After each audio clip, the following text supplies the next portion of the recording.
So now, with all those announcements and no further waiting, we're going to introduce Dana Lynn Anderson, who I have never met, but so many of us, I'm sure, know you in We so know many her work. ways. Yeah. I have here one of the books that she illustrated for Swami. She illustrated many of the books of Swamiji's in the, I don't know, in the 2000s, I think, is when that started to happen approximately. She's been part of Ananda for many, many years and is sort of the artist in residence. And we're just so excited to have you join us and share. And so we're going to have you talk for a little while and share with us, and then we'll open it up for questions and answers. And it's all yours. Thank you, Dana, for joining us. Thank you so much. It's so wonderful to be here. And I loved that you sang the Lord Most High, the St. Francis song, because I spend part of the year in Italy where we get to experience the energy of St. Francis, which is so powerful and beautiful. And also when I was at Laurelwood, which is no longer around, but I spent many years there, we would start our morning circles with that song every day. Oh, nice. And I just love it. I mean, it's so beautiful. And I wanted to say one other thing about St. Francis, then I'll get onto the topic. But I was just staying at Asha's house and in Palo Alto, and she had this quote taped up in her bathroom, and it said from St. Francis, "Preach the gospel at all times, and then, if necessary, use words." So I thought that was pretty good for the artist. If necessary, use words. And I'm very curious if you like look through the entire year of affirmations and rays of the same light to one light to find the perfect combination for me, because it seems like you did. I was like, wow, that's amazing. Thank you so much. I couldn't believe it when I read about the white light and the rainbow. So we're going to get there. But I wanted to start out with just from these readings, you guys all got to hear them today, the message that's so important about how each one of us is entirely and completely and utterly unique in all of eternity. We're unique in this lifetime, our personality, who we are with our histories, but we get to have even more than one of those. And underneath, our soul itself is absolutely one in all of eternity. And this is a truth that the spiritual path does not gloss over, it celebrates. And Yogananda talked about this often. And one of the things that he said that I thought was so beautiful is the phrase, the divine romance, that each one of us has our own eternal, special, intimate, one-of-a-kind relationship with the divine. No one else will ever have the same exact sweet, delicious nectar flavor of the divine as each one of us has with our own path.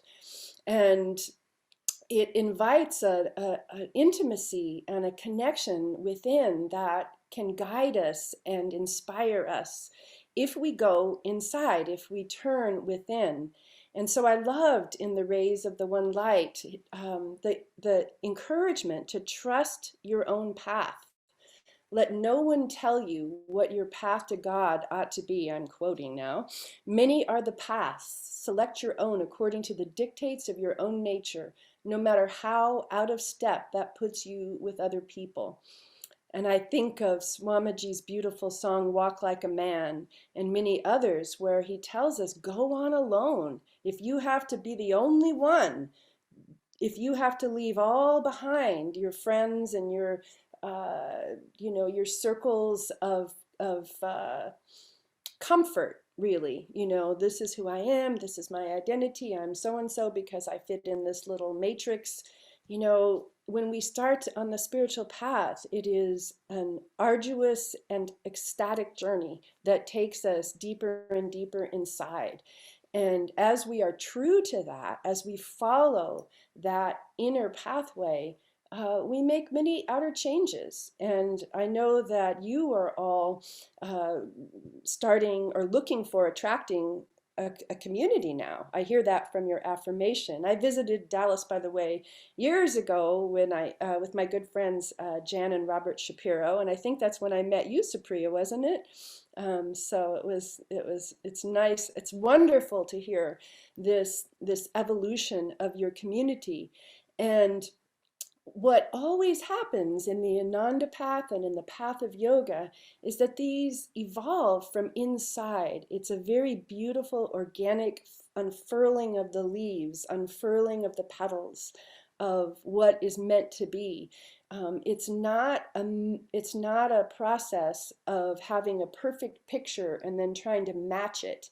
It's a process of receiving daily the inspiration and the divine mana from heaven that inspires us to take the next step. And it can be hard sometimes. It's the life of the artist, really, and we're all artists. We are all artists of our destiny, to not know what's coming next. That's one of the things I say in my classes when I'm teaching transformative arts and art and creativity at the academy, is that we're learning through this, through creative expression, learning how to be in the creative process so that you can be more and more comfortable with standing in the place of the unknown and not having your guaranteed result ahead of you, not having your pretty picture that you're going to match, but being in that moment, open, receptive, receiving the guidance. That's how we have to be in order to be on the spiritual path. And also, it's increasingly important for our times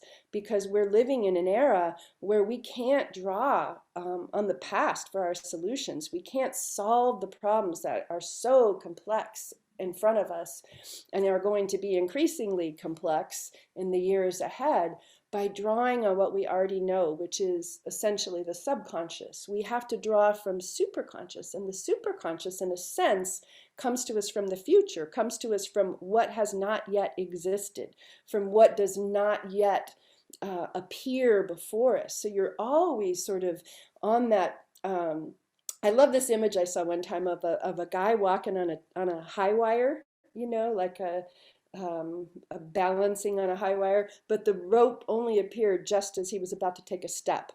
And I'm afraid to say that that's how Divine Mother loves to operate.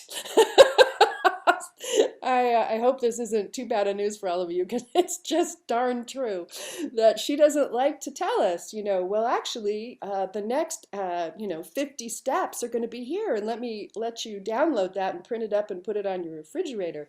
She does not operate that way. She operates in this daily bread. Give us this day our daily bread. Give us this inspiration that allows us to take the next step. And that, to me, is one of the supreme gifts of the creative process, is teaching us to be more and more comfortable in that place of not knowing from the mind, not knowing from accumulated data, not knowing from all the things that we already figured out, but instead being in a childlike receptivity to what it is that is coming to you fresh in this moment. That's why I think Yogananda emphasized the phrase ever new joy. It's always fresh. Divine inspiration is never stale. It's never what you were thinking yesterday. It's always fresh, even fresh from 5 minutes ago. Like the creative process, when you're in it, it's fresh in every second. And so I wanted to read also the incredibly perfect quote that came from the Affirmations for Self-Healing. Self-confidence on the spiritual path means confidence in the inner self, not the ego. It means living from within. So again, emphasizing that we build that kingdom of God within as we turn more and more to trust our deep inner self, to trust the guidance of the masters, to trust the attunement that comes to us from meditation, from satsang, from service, from all of the techniques of our path, comes to us this open channel from the inside out. And there was this great talk one time that Davy gave, and I steal this directly from her because it was so brilliant. She talked about the GPS to God, the global positioning system to God, and how much it requires our authenticity and our humility, because we can't tell that GPS that we're in a place different than we are if we really want to get to where we're going. So if you want to go to Chicago and you're in New York, you can't tell the GPS that you're in Denver. Even if Denver is more glamorous, even if, you know, by metaphor, you can't tell God, I really want to get to union with you. And by the way, you know, I want to be a minister, and I want to be all these other things, and I want it to look like this, and I want them to pay attention to me, and I want it to look good, you know, and you know, all these little things we have about how we want to appear. We want to appear this way because, you know, it's embarrassing to be who we are, honestly. I mean, this is what true humility really is.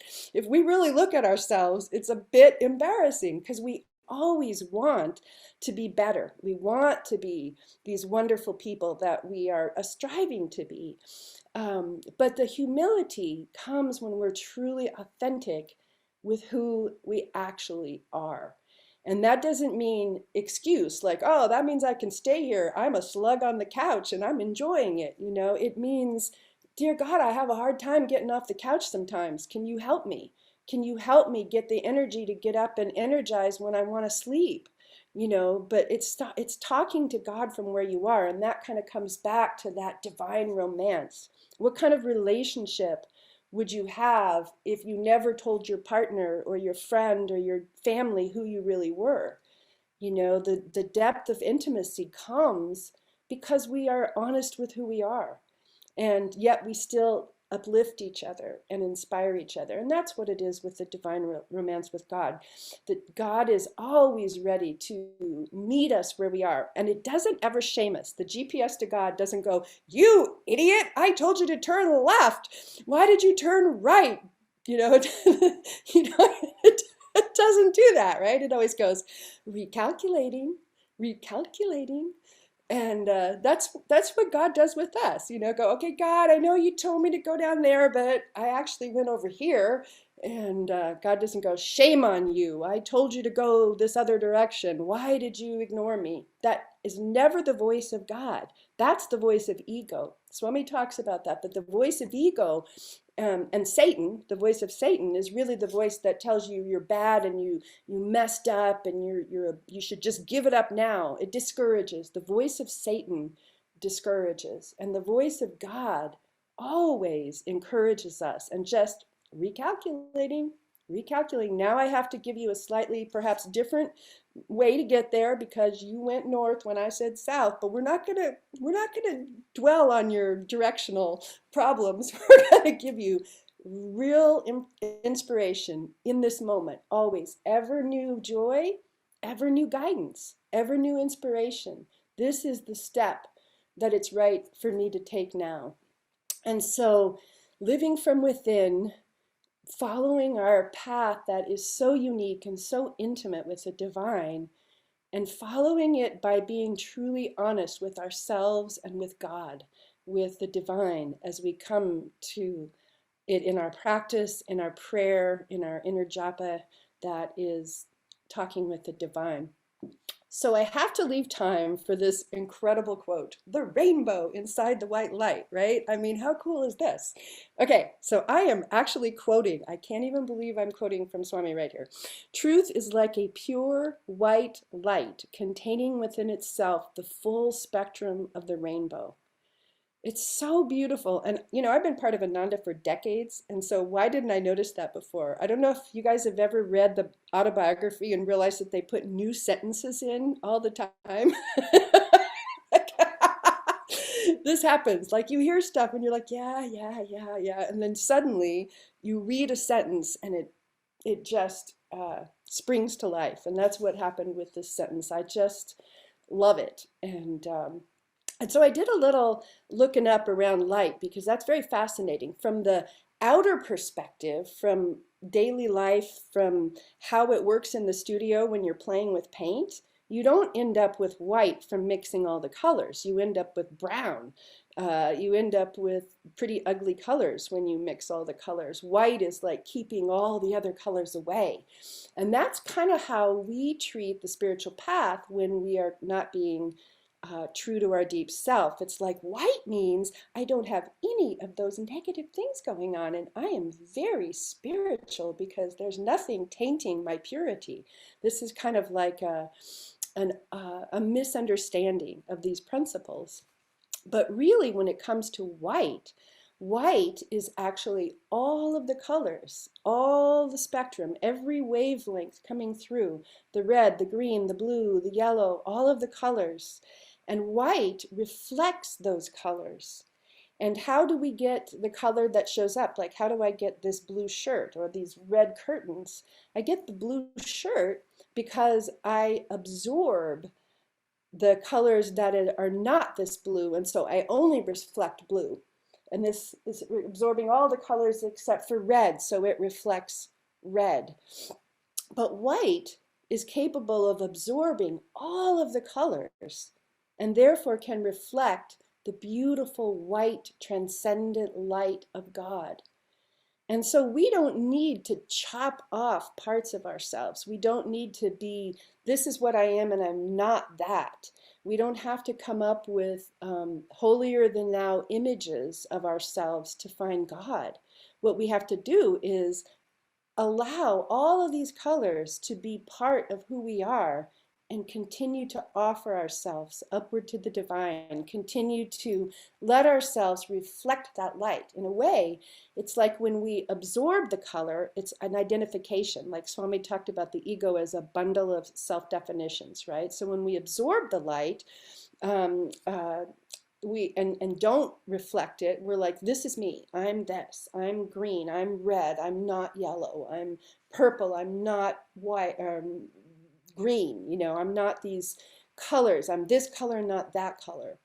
And so the white of the rainbow is saying, I'm all of these things. I have the potential to be the most hideous person. I have the potential to be the most wonderful person, but I'm not going to identify with that. I'm going to identify with the white light.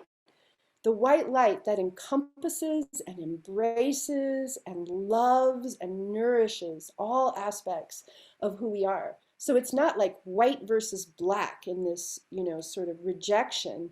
It's an embrace of love and compassion. And so I feel that that is so beautiful, such a beautiful message on the path, that the truth, the more central it is, as he says here, the more central it is, the more real that truth is, the more it shows up in so many different contexts, the more universally it can be applied. And so I'm grateful for this path of yoga that teaches us not only the deepest truths, the truths that take us all the way to the eternity beyond infinity, all the way to divine realization, to union with God. And yet on a day-to-day level, give us the most practical of techniques, give us the most useful ways of being with each other and with the work that we're doing. And so I'm not sure where I am in time, but that feels like a good chunk to work with. And I'd love to connect with you all and hear your thoughts and all around God and rainbows and white light and any other subject matter, because we're embracing it all. Thank you so much, Dana. That was beautiful. It was beautiful. It's just, like I said, it's such a joy to get to meet you and to just hear and share. What we'll do now is we're going to invite everybody to, you know, if they want to participate in the satsang, you can open up your cameras in just a moment. We'll go off of Facebook and we invite our Facebook friends to join us via the Zoom link on our website if you're out there and you want to join. But so everybody just know you can come off of, you can open your cameras now. Feel free to ask any questions, and you can also put them in the chat box. We'll try to keep an eye on that. There's a couple of chats, things in the chat box now. Yogananda said to do something creative every day. Can you expand on that? Sure. You know, it's interesting. there's a lot of places where Yogananda and Swamiji talk about creativity. And I think that and Swami even mentions more than once that it's very central to the path of the soul and its evolution. And I think that what we do that kind of often keeps us from understanding that is we put art and creativity together in a way that from our Kali Yuga background, the way we grew up in an education system that is from an early Kali Yuga, early Dwapara, not still bringing through many Kali Yuga ideas, is that we equate creativity with art creation. Like, and so in other words, we think be creative every day. That means I have to draw something, or I have to paint something, or I have to dance something. And one of the things that we do in the academy is kind of reverse that concept. The arts are actually incredibly fabulous vehicles for helping you to connect with your creativity. Like that's one of their supreme gifts, is when you are doing an art form like painting or dancing, you clink, you go ka-ching, and your creativity opens up. But it's not the same thing. Creativity is a flow state inside. Creativity means, just as I was talking about earlier, that you are in that space of allowing yourself to be a channel. You're allowing yourself to be an open vehicle for something greater than you flowing through you. And so, yes, we should be creative every day. And when we are in that state, new ideas come to us, new ways of parenting, new ideas for our business, new spices to put in the pot, new information, the ever new joy, the inspiration of the moment comes to us if we consciously make space to be creative. And so I think that the practice and the training and the sort of sadhana of creativity is, yeah, every day make sure that you are opening your channel. Every day make sure that you are allowing the brilliance of the divine to come through you. And when you are, you will do something creative every day. Like if you open that channel and you say, flow through me, and you work in that way, of course, you will express something unique, original, never before seen. So I hope that addresses that. So anybody else have a question you want to ask Dana right offhand? And like I said, feel free to open your mics and cameras. Yeah, come on, Dana, guys. this is Colin. This is, sorry, I'm gonna go. This is Colin Curtis from Dallas. How are you, Dana? Nice to meet you. Good. Nice So to meet you. I'm hugely yeah. So I'm hugely creative myself. I've been in film for years, and just I love creativity and writing and music. And my question to you is, without even doing any kind of Googling about you, what types of creativity are you really drawn to? Or do you paint? Do you what do you do? Like what comes out when you express? Yeah, well, I personally do a lot of painting, but the work that I do involves pretty much all the modalities. Like we do collage, we do clay, we do dance, we do music, we do theater, improv.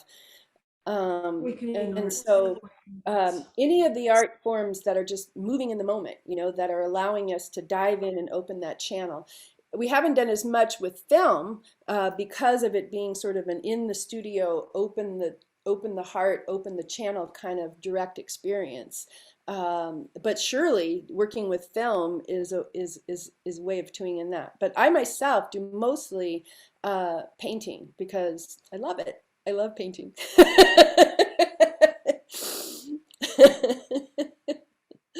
That's great. That's great. Thank you. Yeah.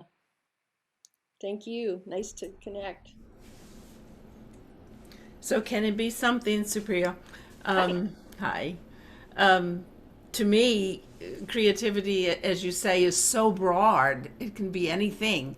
And when I rearranged my things on my desk the other day, now if you could see what's here right now, it's a mess. But occasionally I straighten it and then I might move things.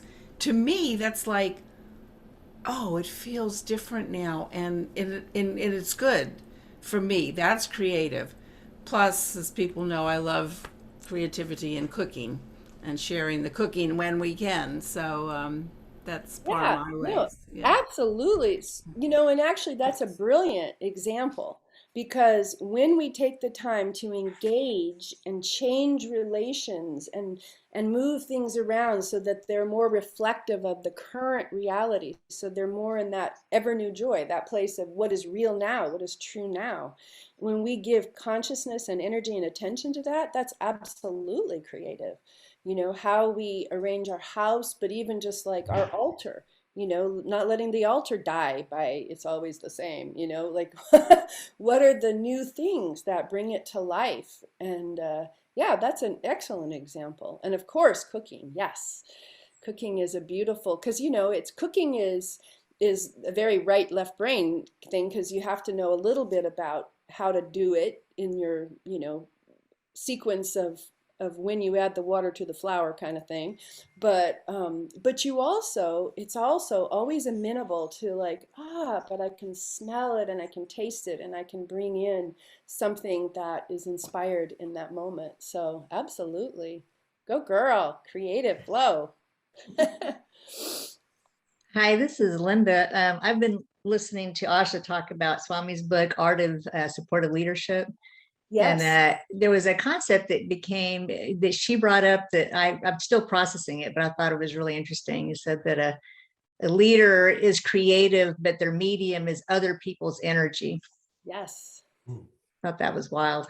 Yeah, that's a wonderful extension of what we were just talking about, because if you have a team of people and let's say you've got, you know, 5 people and each one of them has a unique temperament and nature and talents and abilities, and not only that, from the Ananda perspective, it's not just how all that level and how that could make the best product, but what is each person in their spiritual path and what will be good for them to do next, not even necessarily what they're the best at, you know.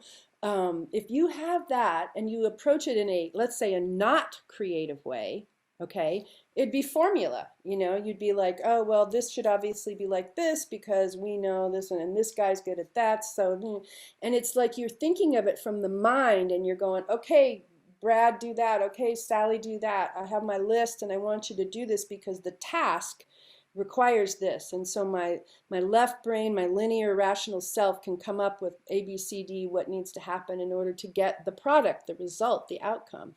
The creative approach is always attending to what is real and what is present. And so it takes a moment to feel the energy. So you're going to sit there and you're going to feel into where everybody's at, who they are. I'm looking around at chairs in my table, which is why, who they are, you know, and what their energy is even in that day. Like maybe they're normally bright and cheery every day, but today they're feeling a little, you know, slumpy. And so the creative response always gathers what's real, gathers the feeling and the energy. And then instead of taking it up to the brain where it goes, let me figure this one out because blah, blah, blah, da da da da da da da, it takes it into the heart and soul and it feels it. And it feels it so that it can receive an inspiration about what to do with those energies in that room, with those people on that particular day.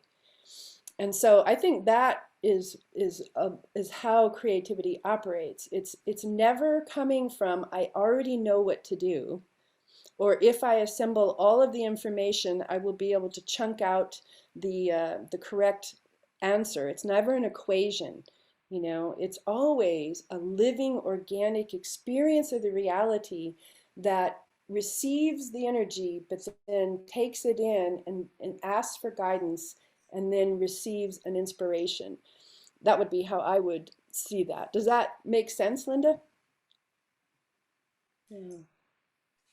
So there is, Yeah. go ahead, Linda. Sorry, I was just going to say I'm intensely left brain corner pocket. I've had it tested, so that does not come naturally to me what you're describing, but I understand it. Right. So then again, it's directionality, right? Don't try to jump to Denver, you know, stay where you are, right? But then what is the next thing you could do?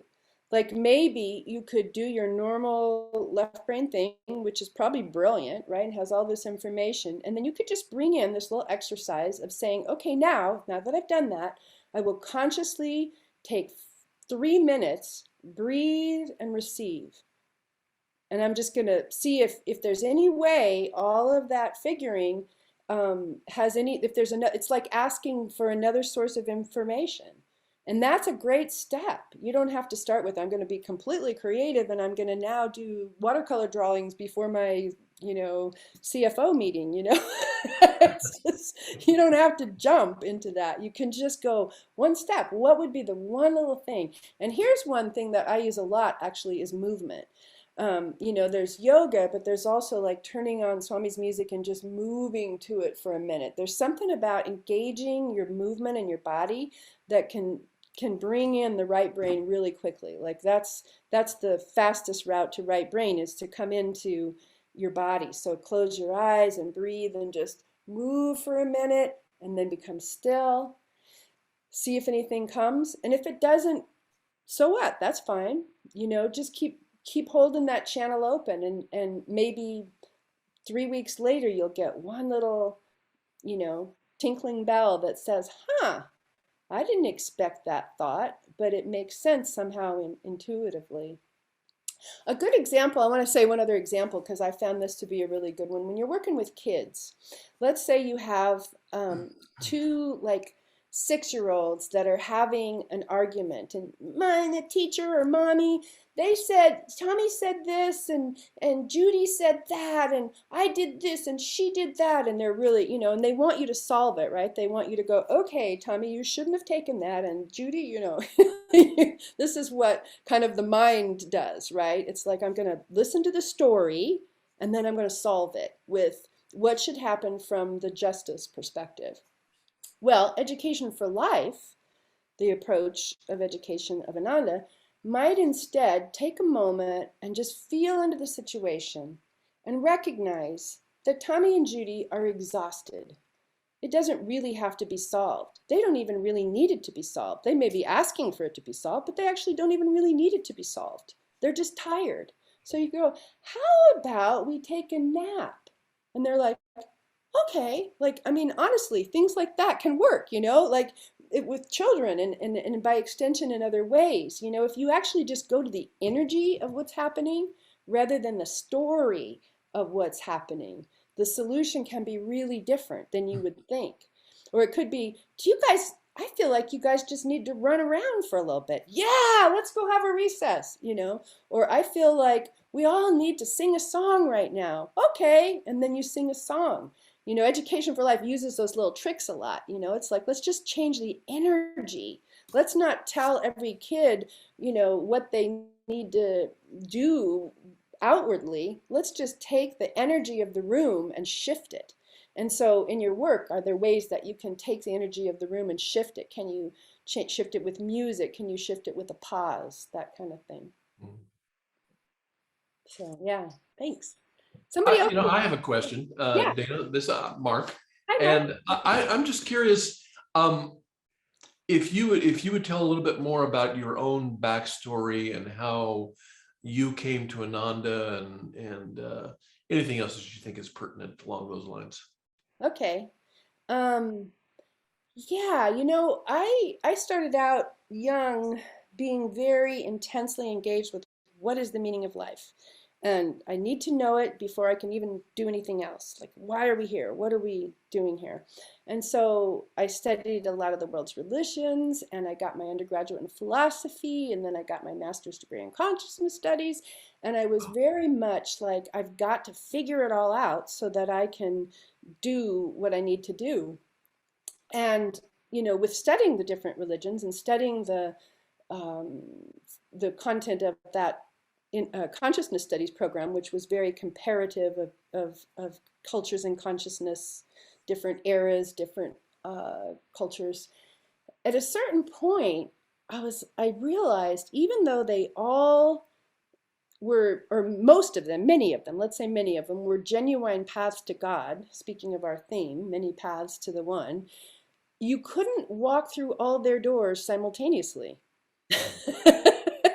You had to walk through one door, and you had to choose that door. And I think parallel to that was a soul call in myself, like the soul being increasingly desperate with like, let's get on with this, let's get into what really is going to make a difference. And when that happened, when I had the soul call and the realization I had to walk through one door, there were two things that kind of lined up at that. One was I had been really into Sri Aurobindo. I don't know if you guys have ever heard of him, but he was a yogi, and his philosophy was really complex and hard to understand, which is why I liked it, because I could understand it.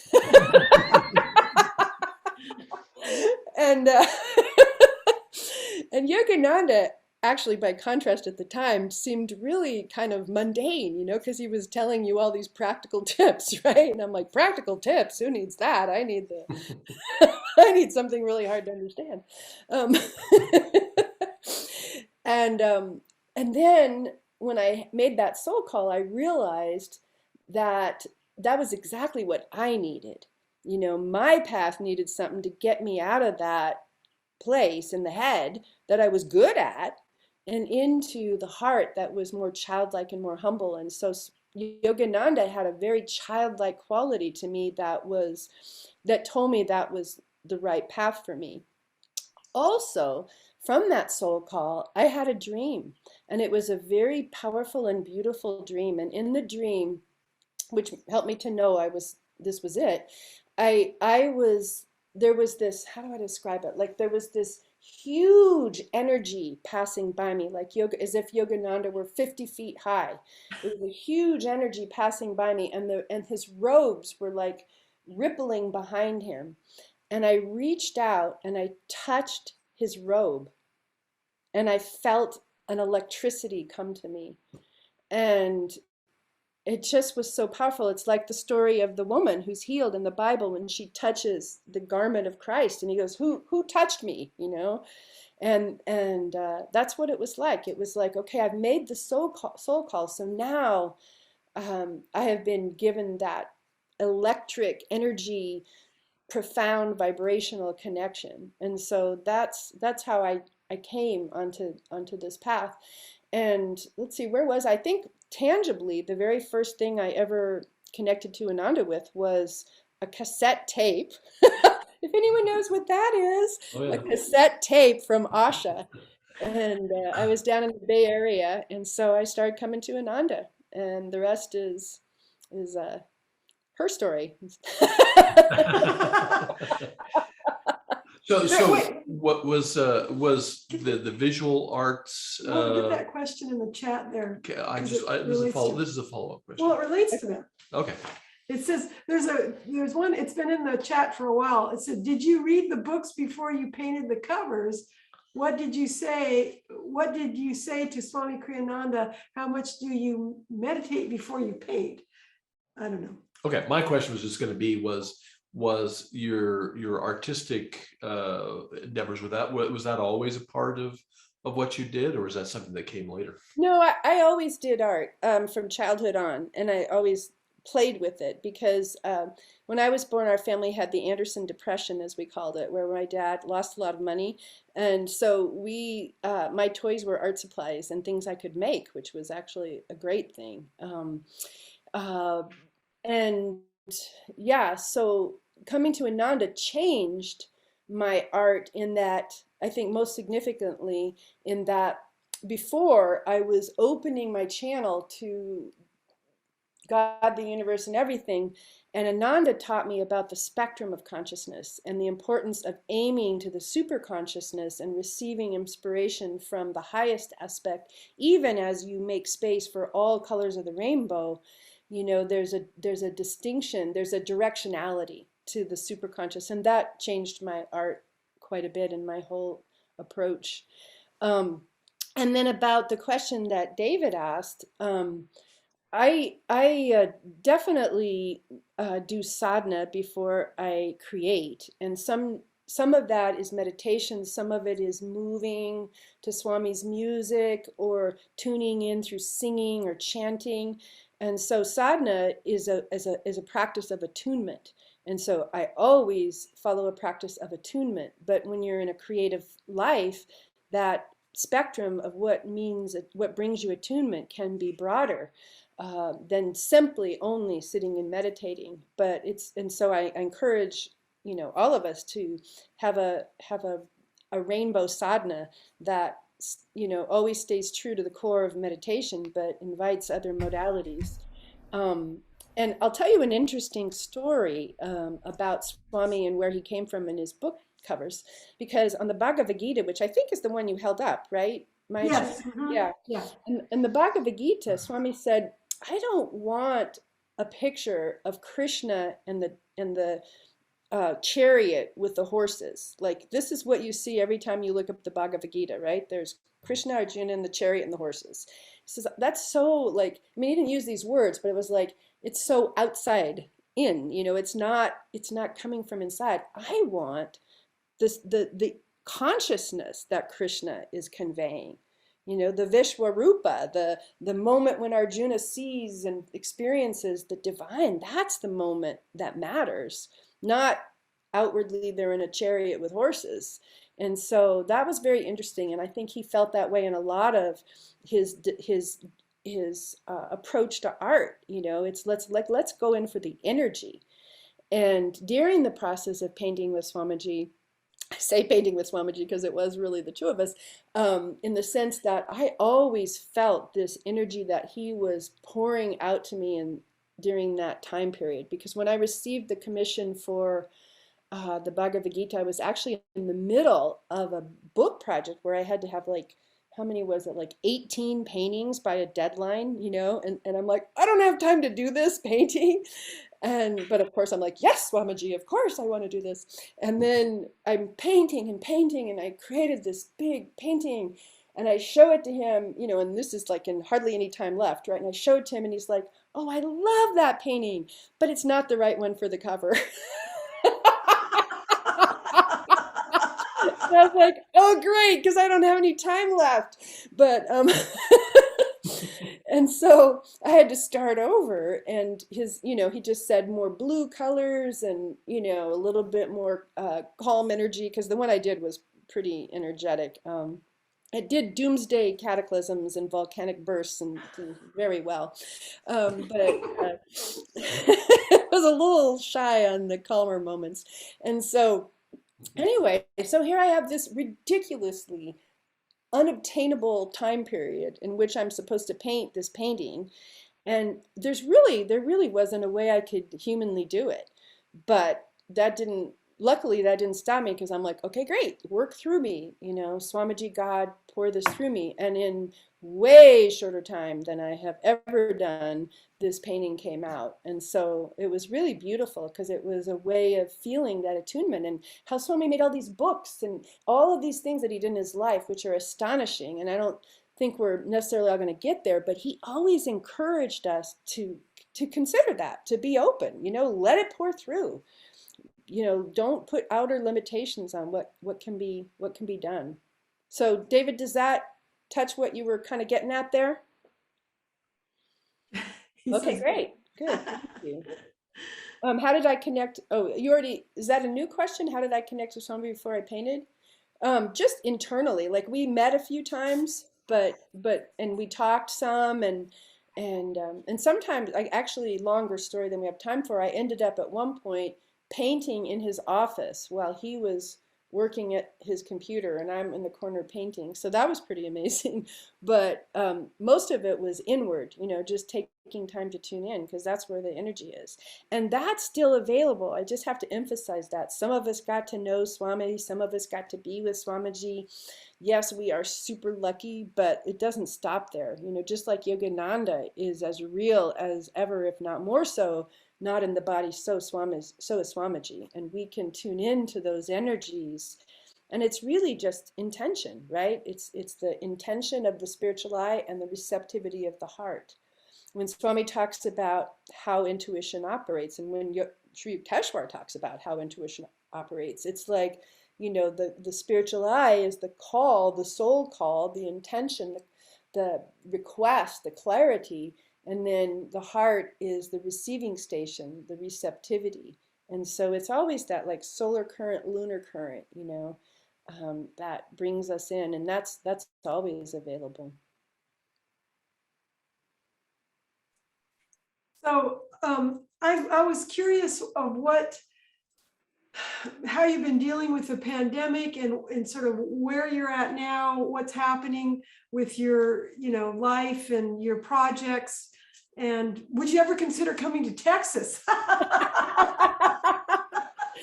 I had to go to Texas a lot when I was a child because my mom, her whole family was Church of Christ in Palestine, Texas. Oh my gosh. That was We our knew you family had a Texas vacation. connection.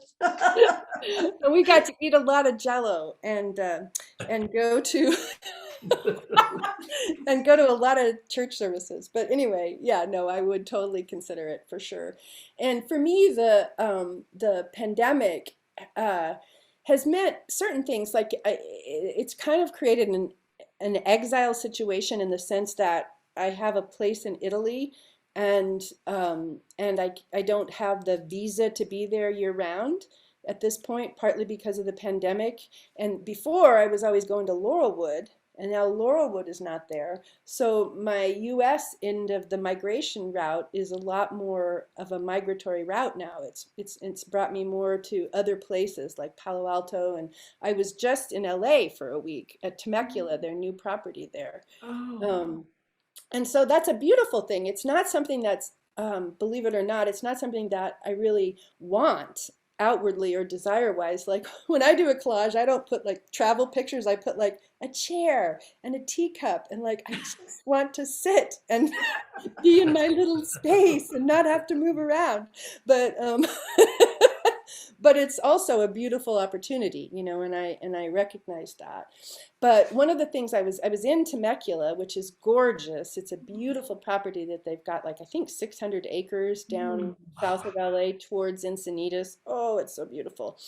And I was working with Sita and Ramurti on a project with Crystal Clarity. And so I'm going to be actually working with them for a book on art and spirituality and art and consciousness. And so that's exciting. I've been writing in the past, but I actually needed help because I sort of wrote too much in all directions, and it's been very helpful to have a little bit more of a channel on that. And then I'm here actually at Ananda Village for a couple of weeks, staying in a friend's house while they're gone, because I love to come here when I can, and also to have a bit of a writing time. And then I go back to Portland, and I'll be there most of the time. And the Academy, though, in Italy is really going well and is growing beautifully. And if you all get a chance, if anybody can in the future, I really recommend coming to the Ananda Italy Center, if it's at all possible. Maybe you can do a Dallas pilgrimage or something. I don't know, just putting the seeds out. But it's like the chocolate of the Ananda Baskin Robbins, It's like it's so sweet and delicious there. And, they have this phrase, la dolce vita, and it's really, really true for Italy. And the other great thing, it's hard not to be a citizen and be able to get into the country when I need to. This is inconvenient. But the great thing is the cost of living is so different that I have this beautiful building. The Academy is right across the street from Ananda Assisi. And it's, the amount of space that's available in there we have a gallery, and we have a studio, and we have like an outdoor area where you can go out from the studio and paint outside. And, I probably pay in a year what I'd pay in a month in Palo Alto, so that part is very helpful. But also, I think that, it's exciting to me that there is this center in Europe, because the Ananda Sisi Center is not just about Italy, it's also about all of Europe. And speaking of the many paths, it's such a joy to go into the piazza. We have a Piazza Ananda, which has like a little cappuccino coffee shop, and you can get your pastries. And sitting around, you'll hear 5 different languages. You'll hear the Russian speaking over here and the Spanish over here. And I love that international aspect. And it's such an ever clear, present recognition of the unity beyond nationality there. And I really appreciate that. So I kind of wandered around on that. It's great. There are a few more Yeah. questions in the chat. There's Let me one take from a look. Mallory that says, I'm not very visual, but I have used art to get in touch with my feelings and to heal my inner child, especially in healing shame. It can work when nothing else does, even though all I do is stick figures in nature. Absolutely. Harry Bull. Absolutely. Yes. I mean, art is amazing in so many ways, especially if we get it outside of how we think about it in dredges of Kali Yuga mentality, you know, which is essentially art is for a small group of people who can copy well, and, and they will be the artists. When we recognize that art and creativity are tools, they're tools for opening and for healing. It's just creative flow is intrinsically healing. You cannot help it. If you are allowing energy, creative energy to flow through you, it heals you. And so it doesn't matter, you know, what your modalities are. They can be sandbox, they can be stones on the ground, they can be finger paints, they can be, actually, I've done online workshops where people just imagine doing it, imagine themselves painting because they weren't materials. And it's profound because it leads us in the direction of wholeness. It helps us because deep inside of us, we have all these energies that, you know, many of them have become trapped from childhood or previous incarnations. I mean, that's what the vortices are, right? They're little vortices in our chakras. And Kriya frees them, but so does allowing these kind of emotional constellations to melt into energy. And I think that's what the creative process does. It takes something that is, you know, a very Shakti energy charged event that's been held onto in the body and in the psyche, oftentimes pre-verbal. This is the other power of the arts. It accesses and works with material that came before your mind was developed enough to even know what was happening. Because many of our things come from in the time in the womb, our birth experience, our early infancy. You know, those are kind of sticky points sometimes. And when you do a creative process, it just allows whatever's there to be expressed, to be brought out. And as soon as it's brought out, you've let go of the story that held it, like the cage that trapped it inside of you. And then it can turn into energy. Then like, can become red and you dance and you and pretty soon it becomes pink and then it starts to swirl and the next thing you know it's like in a, you know, it's just like energy always transforms. It changes because, as Swami said, energy has its own intelligence. I mean, that's a profound Dwapara yoga teaching. Energy has its own intelligence. So if we allow creative process to move through us, it knows where to go. It knows how to take care of itself, and it always is wanting to heal us. You know, energy, divine energy is interested in us getting home. And so if we give it a chance, it takes us there. So I hear a couple things, maybe you can sort of tie it all together for me in that sense, because I hear, you know, opening yourself to be a channel for this higher expression of creativity, but also releasing, you know, through creativity, releasing blocked areas of energy. So maybe just yeah, no, that's exactly what seems confusing because yeah, because and again, I think it's like inherited Kali Yuga pre-frames. And I struggled with it too for a long time because I was like, wow, art is really healing of the deep issues. But wait, art is like, you know, the spiritual path and taking us to the light. And I think it's exactly what this theme was today. It's full spectrum. You know, we don't get there by going, I am only going to work from here to here, you know, or, you know, I'm gonna just work with this part right here. And so what we do, like in transformative arts, is we open the channel, but we also apply a directionality. So we, you know, invoke the presence of the divine, we chant, we do a prayer, we do a meditation, we do some kind of spiritual practice. And then what comes up in that embrace is ripe and ready. We're not dumpster diving for the dark. We don't turn our gaze down and go, what kind of shadow material can I find today? You know, and it doesn't mean that if something dark comes up or a dragon, I always call it the dragon, like if the dragon comes up, We don't go, no, no, back down. I'm in the light, we're doing spiritual practices here. But, but instead you're like holding the space. And then if you're doing this heart and spiritual life, you're holding the space, then whatever comes up is going, I'm ready to be healed. I'm a dragon of vitality. Because the dragon is a ferocious, awful thing when it's in a cage, when you've trapped it inside. When you allow that dragon to become energy, it's life force energy and it's vitality, and it gives us strength and courage and determination and all kinds of wonderful things. But again, it's like holding that alchemical vessel that is aiming for the light, eyes on the prize, and ever embracing of all that is ripe and ready to be revealed. And then, both ends of the spectrum are there. So you need the full spectrum, but you need directionality, right? You need the axis and you need space, but you also need to have it moving. And so if you do both of those, it takes care of it rather than one or the other. Yeah, There's a lot of, it's not either or, it's yeah, exactly. Okay. And Yeah. a lot of psychology now, like New Age psychology, can often be embracing the darkness, but not doing anything to get to the light, right? Just like a lot of the other older stuff was all about getting to the light and never allowed the shadow, And so we're in a time of spirit and matter reintegrating. This is a Dwapara age, and so we have to have both. It's a full spectrum universe. We have to have the axis, the vertical axis and the horizontal axis, both.